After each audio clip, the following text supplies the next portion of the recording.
આજે આપણે વ્રત ઉપવાસમાં બનાવીને ખાઈ શકાય તેવા એકદમ પોચા અને ટેસ્ટી દૂધીના ફરાળી પુડલા બનાવીશું. તો તેના માટે મેં 1 કપ મોરૈયો અને 1/4 કપ સાબુદાણા લીધા છે. સાબુદાણાને મિક્સર જારમાં લઈ અને કોર્સલી ગ્રાઇન્ડ કરી લઈશું, એટલે કે અધકચરા વાટી લઈશું. બહુ બારીક પાવડર નથી કરવાનો, સહેજ કકરું જ રાખવાનું છે. પછી તેમાં મોરૈયો ઉમેરી તેને ફરીથી ગ્રાઇન્ડ કરી લઈશું.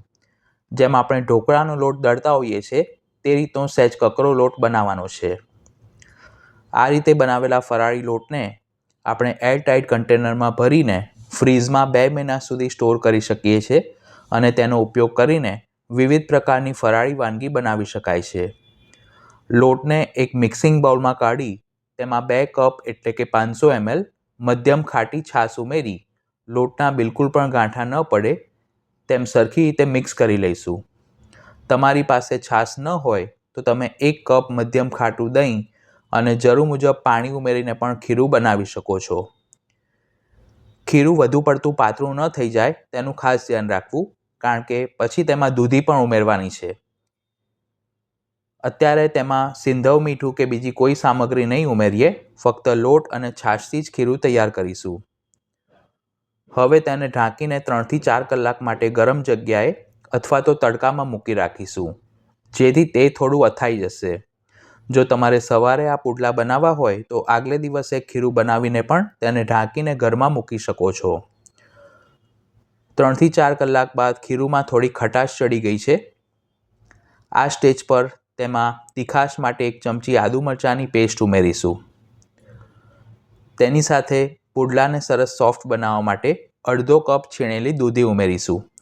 દૂધીને છીણ્યા પછી હાથ વડે નીચોવી તેમાંથી રસ નિતારી લેવાનો છે. જો તમે વ્રતમાં દૂધી ન ખાતા હો તો બટાકાનું છીણ પણ ઉમેરી શકો છો. પછી તેમાં સ્વાદ પ્રમાણે સિંધવ મીઠું અને અડધી ચમચી જેટલો મરી પાવડર ઉમેરીશું. લીલા મરચાં તો ઉમેર્યા છે એટલે મરી પાવડર પ્રમાણસર ઉમેરવો. 1 ટેબલસ્પૂન કોથમીર ઉમેરી સરખું મિક્સ કરી લઈશું.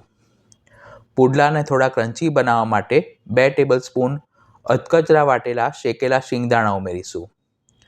અને છેલ્લે તેમાં 2 ચમચી જેટલી ખાંડ ઉમેરી ખાંડ ઓગળે ત્યાં સુધી ખીરુંને મિક્સ કરી લઈશું.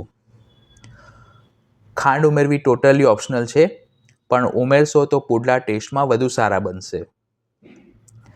આ રીતે ખીરું તૈયાર થાય એટલે પેનને તેલથી ગ્રીસ કરી 2 મિનિટ માટે ગરમ થવા દઈશું. પછી 2 થી 3 ચમચા જેટલું ખીરું પાથરી અને મધ્યમ પાતળા પુડલા ઉતારીશું. પુડલાને શેકતી વખતે ગેસની ફ્લેમ મીડિયમ રાખવી. આ રીતે સાઈડમાં થોડું તેલ મૂકી તેને ઢાંકીને 2 મિનિટ માટે થવા દઈશું. નીચેની બાજુથી પુડલા થોડા લાઇટ બ્રાઉન એટલે કે સોનેરી રંગના થાય એટલે તાવેથા વડે તેને ફેરવી અને બીજી બાજુ શેકી લેવા. ફરીથી જરૂર મુજબ તેલ મૂકીશું. એક પુડલાને શેકવામાં આશરે 3 થી 4 મિનિટ જેટલો સમય લાગે છે. તો જોતાં જ ખાવાનું મન થઈ જાય તેવા એકદમ પોચા અને ટેસ્ટી દૂધીના ફરાળી પુડલા બનીને તૈયાર છે. વારાફરતી બધા જ પુડલા ઉતારી તેને દહીં સાથે સર્વ કરીશું. તો વ્રત ઉપવાસમાં તમે પણ આ ફરાળી રેસીપી ઘરે જરૂર ટ્રાય કરજો. વિડીયો પસંદ આવી હોય તો તેને લાઇક અને શેર કરવાનું ન ભૂલશો. ચેનલ પર પહેલી વાર આવ્યા હો તો તેને સબસ્ક્રાઈબ કરી બાજુમાં આપેલા બેલ આઇકોન પર ક્લિક કરજો. ધન્યવાદ.